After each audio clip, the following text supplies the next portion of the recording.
Welcome back to episode 2 of the NCAA Cross Country Show. I'm your host, Gordon Mack, and today we're going to dive into the individual battle going on at the NCAA level for the cross country national title. We talked about teams in episode 1. Episode 2, it's about the individuals, and then as the season goes along, we'll go back and forth, debating, contemplating, analyzing who are the best teams and individuals come November in Tallahassee. But first, let's take a look at what happened last year at the individual level at the NCAA championships. Well, technically not last year, it was earlier this year in 2020. Here are the top 10 results for the men and women. We'll start with the men, though, on this half of the show. We have 7 of the top 10 returners. Patrick Deaver, Blaise Farrow, and Luis Grijalva have all gone on to greener pastures. You know, they're going pro, doing their own thing. They're done. They were seniors. No need for a COVID 5th, 6th, 7th year. They're not back. But the core are back, right? Connor Mance is back. Wildershut, Kiptoo, Young, Nur, Rodriguez, and Danny Kilray of Notre Dame. So with 7 of the top 10 back, what do the current rankings look like? Okay, we have some newcomers added into our top 10. Some people who finished top 10 who are outside of our top 10. But let's get right into it. Here are our current rankings as of September 28th in the individual world. Connor Mance, still our number 1 ranked athlete. Makes sense. He just won Roy Griak. He's a defending champion. Hasn't lost. He's going to be ranked number 1. Mance, number 1. Cooper Tier, a guy who did not run cross country in 2020, opted to do indoor with his boy, Cole Hawker. He comes in at 2nd. He was first at Dillinger. We'll talk about him a little bit later. Eastside Rodriguez, he's back, obviously top 3. He ran really well at Cowboy Jamboree first. And then you have the other solid runners like Abdi Haminur, Nico Young, Wesley Kiptoo, Adrian Wildershut, Victor Kiprop, who's a newcomer from Alabama, also Charles Hicks of Stanford, and Athanas Kyoko of Campbell rounds out your top 10. So let's talk a little bit about some of these runners who ran this past weekend and what kind of results we got. Starting with Roy Griak. We had number 1 ranked Mance going up against number 6 ranked Kiptoo, and it kind of went what we thought would happen. One with Mance winning, but more importantly, it was a really close race. As you can see on these results, Mance only beat Kiptoo by about a second, and it was a close race individually between Mance and Kiptoo, but also team-wise. You see BYU beat Iowa State by just 1 point. A future Big 12 rivalry we're going to see, right? BYU, Iowa State, throwing Oklahoma State. BYU joining the Big 12 either next year, the year after, or whenever it's happening. But BYU, Iowa State is going to be a great rivalry to keep an eye on, as you can see here in Minnesota, with just a 1 point difference between the two. Now, one thing I thought about this race between Mance and Kiptoo is you look at the result, Mance won by a second, 23-53 to Kiptoo's 23-54. And looking at a clip from the internet, thank you, Ocho Carroll of Twitter, which then was reposted on USTFCCA's Instagram, so you guys can see this finish. As you see, it was close the entire race. Came down to the final 20, 50 meters where Mance was able to pull away ultimately for the win. And this is unique, right? Because if you remember, if you were following NCAA cross country in 2020, Kiptoo doesn't do this. Kiptoo normally will go out in like 8 minutes for a 3K or an incredible, like go out in like a 420 mile or a 415 mile and try to just beat everyone in the first mile, 2 miles, and then have a massive lead, then hold on to it and get the win. But if we dive into the results, look at the mile mark. Kiptoo, he was in 8th place. Again, in that front pack, but he wasn't leading after a mile. After a 3K, he was in 6th place, still in that front group, but not pulling away by any means. At 5K, he was leading, but look, him and Mance and Beetlescum, for that matter, were all still in that front pack. Kiptoo did not try to make a massive lead on anyone. He stayed in the front group with Mance, with Beetlescum, and kind of just held on as long as he could to see if he could have a kick at the end. And ultimately, Mance had the better kick and got the win. But this is a different Kiptoo. We're used to seeing Kiptoo go for broke, run like Steve Prefontaine, sprint the first 5,000 meters and see if he can hold on for the final 3,000. But with the new coach, as you know, Martin Smith of Iowa State, not there anymore. Jeremy Sudbury taking over as the assistant, now the head coach. Kiptoo it's a different Kiptoo. A different Kiptoo. Can that mean anything for NCAAs? We'll find out later on in the season when we watch pre-nats, Nuttycombe, etc. But let's go back to our rankings. As you know, Mance number 1. He beat the number 6 ranked Kip 2, so they kind of stay put. But Cooper Tier, we're wondering, what will Cooper Tier do?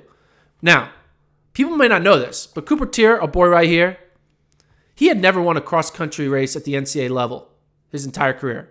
This guy's 4th at the Olympic trials in the 5K, can run incredible marks, run 350 miles, 13 teens, 5Ks, but he's never won a cross-country race in college. That was until this past weekend at Dillinger, his home meet. He went on to win. The team won, and he won. And we have some interesting quotes from Tier after that race. He joked, it only took 4.5 years to win an NCAA cross-country race, which is pretty funny. And this also was kind of a what could have been moment for the Oregon Ducks. Obviously, you can see Tier won the race. His teammate transfer, Aaron Benfeld, got second. Transfer from Cincinnati. He ran well. And there was another runner who was there, but just not in the race because he decided to get paid. That is Cole Hawker. He was there watching, and you could tell, like, man, what would have happened if Cole Hawker was in this race? We could have had an Oregon go not just 1-2, but 1-2-3, maybe have an even more of an impressive low score and maybe be in conversation for a team title. But with Cole Hawker opting to get the money, get the paid, pay the bills, which you respect, Oregon becomes maybe a fringe podium team. But hey, Cooper Tier looked good. Won his first cross-country race in college. He's 4th at the Olympic trials in the 5K. He's a talent. He's a legit talent, and that's why I have him ranked 2nd, even though he didn't run at all in cross-country last year. So this is kind of like our individuals. Not much really changed. We're going to really know a lot after pre-nats and Nuttycombe because a lot of these top 10 athletes are all going to race each other, and it's going to get shuffled up, move around, and we'll see who the true NCAA favorites are. But it's going to be one of these guys, right? It's going to be Mance. It's going to be Tier, Rodriguez, the NAU duo, Kip 2, Wildershut, etc. So let's go into a little bit on the third race that happened this past weekend. We had Roy Griak, we had Dillinger, and then we also had the Battle in Beantown, which, let's be honest, best cross-country meet name, Battle in Beantown. Gotta love it. Coast to coast Battle in Beantown. Don't forget, it's not just Northeast schools. They get schools from the South, from the West Coast. In this case, they got Arkansas from the South to come up to Massachusetts in Beantown to battle it out with the Harvards and Providences and Columbias. And this was an impressive run for Arkansas. Again, Arkansas, we look back, here, look at the team rankings. I have Arkansas 5th now. So they're fringe podium team, maybe potentially a contender. I said last week that they were maybe a contender, but that maybe might become a possibility after watching this Beantown results. Check this out. Arkansas, they go 1, 2, 5, 6, and then their 5th man was 25th. So they need to work on their 5th man, but more importantly, their top 4 going 1, 2, 5, 6, very impressive. And if you look at, they were kind of running in pairs, right? Kemboy and Boy, 2407, 2407, and then Chebson and Kebet, 2413, 2413. Now, I'm going to give you guys a secret. Here's the secret. People don't know this, but I've done my research.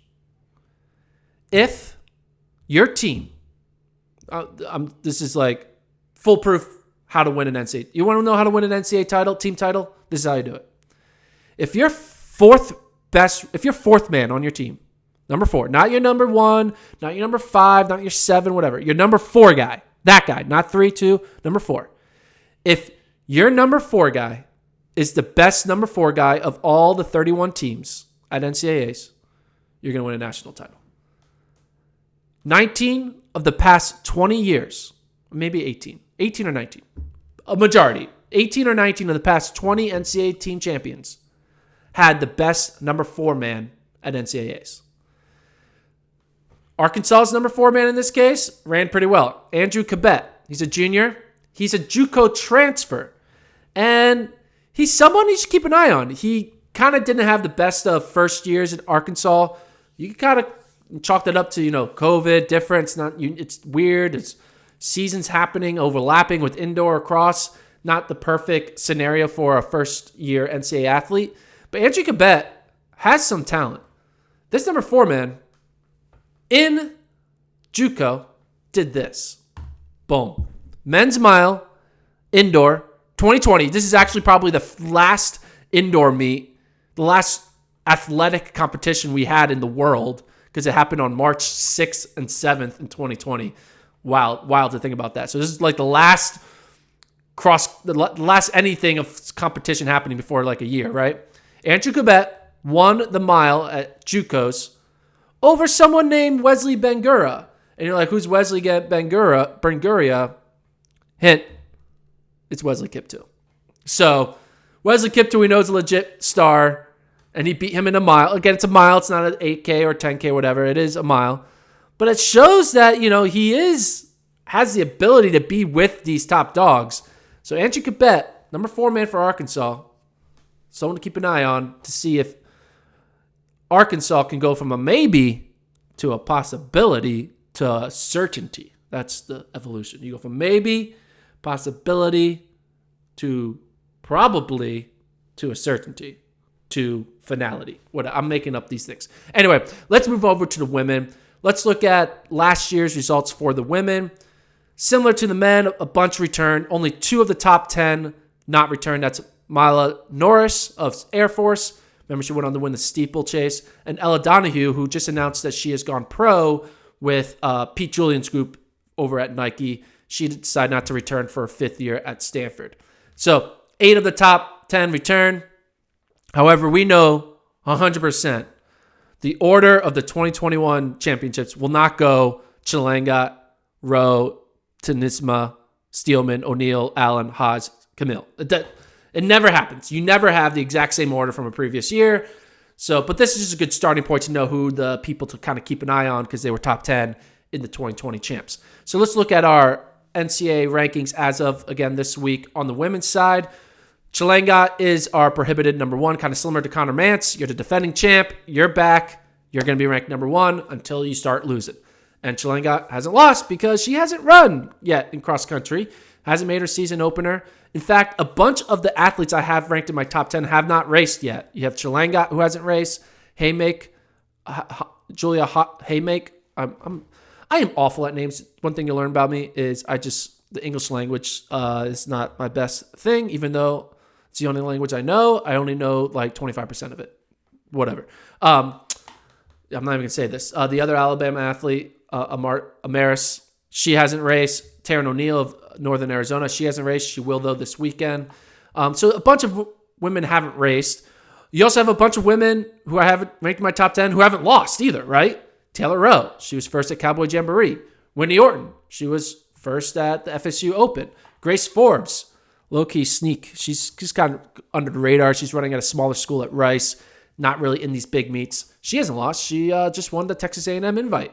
Caitlin Toohey, a newcomer to my top 10. She hasn't lost. She just won at the Adidas Challenge 2 weeks ago. So there's not a lot of carnage going on right now in the women's top 10 world, right? Because either they haven't raced or they're just undefeated. They just keep winning. So it's kind of hard to move people around as of today.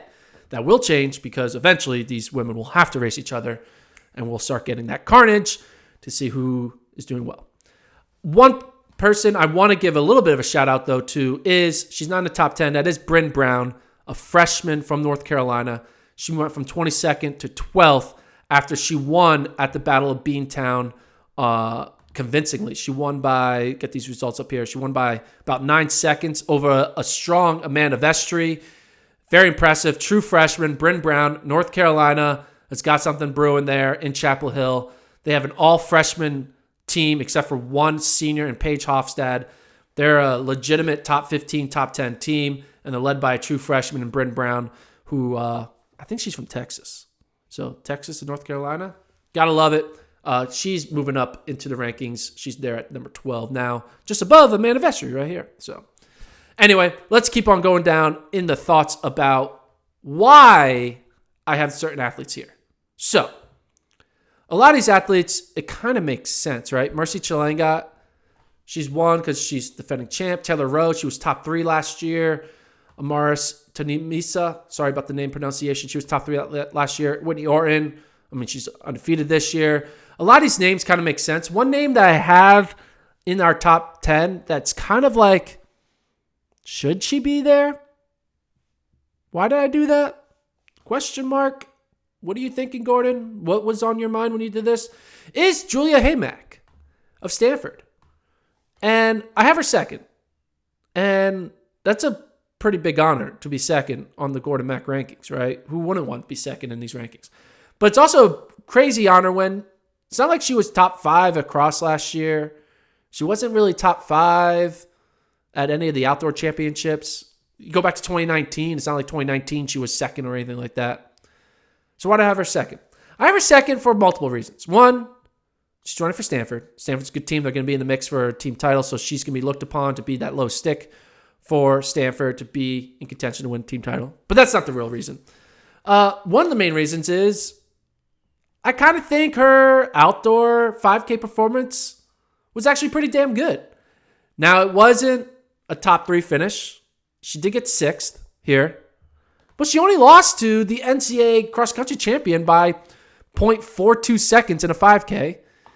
If you take away Wasserman and Hennis, she was technically the 4th returner from that 5K. And you could argue Bethany Haas and Jenna Magnus haven't been running as well right now in cross-country. So she's in the conversation with the top dogs in distance running on the women's side. She was right there with Mercy Chelangat. She's in the, she beat other good women, and Ella Donahue, Joyce Camelli, Herberg, right? All these other good women. She ran a fast time, 15:33, and you could see that's where the kind of the cutoff was, right? Because 15:33, and then there's a big drop to 7th, right? She beat 7th place by 9 seconds in a 5K, which is a lot. So she was basically in that top tier of these top 6, and really this top tier is really only 4 because those other 2 aren't running cross country. So that's why she's there. I think she's part of this group of 4. And if I had to look at this 4, Chelangat's number 1 in my mind, obviously. And Haas and Magnus, Magnus, if you look at her, she just finished. Okay, she did do well at GRIAC. So maybe I should give a little more love to Magnus. I apologize for that. But Haas, she finished 4th at GRIAC. So, and finished 3rd at the Harry Gross Spike Shoe Invitational. So anyway, they're all the same together. I think Haas, Magnus, Chelangat, Haymack are all together. Haymack kind of has just a cleaner record, I guess. And also, keep in mind, Haymack, she was trying to pull off a double at NCAA. She was also in that 1500 and the 5K. So she has some speed. She's run 4:33 in a mile, 4:09 in 1500. So anyway, enough of the Haymack talk. Let's talk a little bit about other people who did well at NCAA Cross. Haymack was 13th at NCAA Cross. So if you look at this, I'm going to remove this little here. Big reveal, drum roll. This is what our top 10 from last year have done so far. And the moral of this story is of the top 10 from last year, only one has given me a data point that they are still top 10. Now, some people, I know they're going to be top 10 because I know they're talented. But look at this. Chelangat, she hasn't given me any data points, right? She hasn't raced yet. Her teammate, Amaris Tanimisa, I need to learn how to say that. Someone needs to send me a pronunciation of that. I'm going to learn that by episode 3, maybe 4, I promise. She hasn't raced, right? Look at this. Norris obviously is not back. Steelman, she was 5th at a home meet. Taryn O'Neill hasn't raced, so that's no data point. Summer Allen, she was 3rd at the Bozeman Classic. That's not something to write home about. Bethany Haas, she was 4th at GRIAC. Kelsey Camille, 2nd at her home meet. If you look at this, only Taylor Rowe of these 10 women has actually given me a data point of I just won my race. Everyone else is either not raced or has taken some L's, and not just taking L's, taking some L's to some lesser opponents, right? Hannah Steelman, she was 5th at NCAAs and then 5th on her team at the Adidas Challenge. The 5th runner in the entire country was 5th on her team. It doesn't make any sense. That's what cross country is. Weird. Weird things happen all the time. Anyway, I just wanted to kind of point this out that unlike on the men's side where a lot of if you look at my men's individual rankings, like there's a lot of first place here. Like Mance, undefeated, right? Cooper Tier, undefeated. Kiptu, not undefeated, but his only loss is to the number one guy. Wildershut is undefeated. Victor Kiprop is undefeated. Hicks, his only loss is to Wildershut. Athanas Kyoko is undefeated. Isa Rodriguez is undefeated. These guys, their only loss is to Rodriguez, and also they were packing up because they're in AU. Whatever. What I'm trying to say is there's a lot more wins on the men's side than on the women's side, which makes the women's race actually more exciting because you have no idea what's going to happen. So yeah, I just wanted to point that out. Things will solve themselves. And now it's time to end this cross-country show, which the NCAA cross-country show is what we're calling it, episode 2. Hopefully, I don't get canceled before Tallahassee. The goal is to do a weekly show until Tallahassee and then see what happens. Maybe it becomes an indoor show. Anyway, I want to bring something up. I don't know what's going on. So we have my rankings, right? Or not my rankings, the FloTrack rankings. Great. Check them out on the site. We got individual. You got team. We got top 250. So if you want to know who's ranked 218th, it's Gable Saperda of Iowa State, right? So I have top 250, both men and women, top 25 team. And I take a lot of time. I take a lot of energy to kind of figure out who deserves to be ranked high, low, all that stuff. I take a lot of time. Analytics, I take a lot of data points, figure it all out. There's another ranking out there. It's called the Coaches Poll by USTF CCCA. They do, great work. They got coaches poll, seeing what the vibe of the coaches is. It's always great information. They also do regional rankings. And I saw something on the official USTF CCCA regional rankings that kind of confused me. Let's go to it. We'll go to it right away. Let's look at the Mountain Region Women's Regional Ranking. They have BYU number 1. You know what? Great pick. I believe BYU is probably the best team in the Mountain Region. NAU number 2 and Colorado 3. I'm not in love with it, but I can see it. Whatever. Utah, they ran well. They won Dillinger, top 4. All this makes sense. But let's show who is missing from this top 4 or from this top 5 or, dare I say it, from the top 12. The New Mexico Lobos. Why are they not ranked in the regional rankings? They're ranked 13th by the coach who does the Mountain Regional Rankings. They were 2nd last week, and now they're 13th. Why in the hell are the New Mexico Lobos 13th in the region? I'm willing to bet my house, your house, everyone's house on my entire block, I'll pay all their rents and their mortgages, that New Mexico will not finish 13th or worse at the Mountain Regional. It's not happening. They're going to be probably top 5 in the nation. So why are they 13th? And I was thinking, okay, you know what this coach is doing? This coach is being one of those coaches where they see a B team lose at like a random meet and then be like, hey, you are who you run, so we're going to rank you like the last race you run where your B team got like blown out because you ran your JV squad or whatever. That's why New Mexico ranked 13th, because they ran a B team somewhere where they all just kind of jogged and lost, and therefore they're 13th. So let's look at New Mexico's results. Oh, wait, they won the only meet they've run with their B team. They won with, Samry Deshawn and Joanna Johnson and Samiri Fizigay. Like, they won with women who are not even going to be in their top 9 or 10. And they won 35-49 over New Mexico State. So let's look at this. So New Mexico, let's bring up what place were they at? Let's bring up national. So New Mexico women's team that was 6th last year overall in the nation. And the only meet of this new season is a win, right? Is a win. Are 13th in their region. This guy puts it best. What are you doing? What are you doing? And quite honestly, with the amount of money in U.S. Soccer Federation and in Major League Soccer... Okay, not about the money, but what are we doing, right? What are we doing? New Mexico is not the 13th best team in the Mountain region. I'm sorry, coaches. If you're going to be assigned a task to rank our sport, you should at least try. Just try a little hard. If it's a mistake, maybe come out and say, hey, we made a mistake. I'll understand that. But we're going to call this the holy grail of rankings, and we're ranking New Mexico 13th in the region.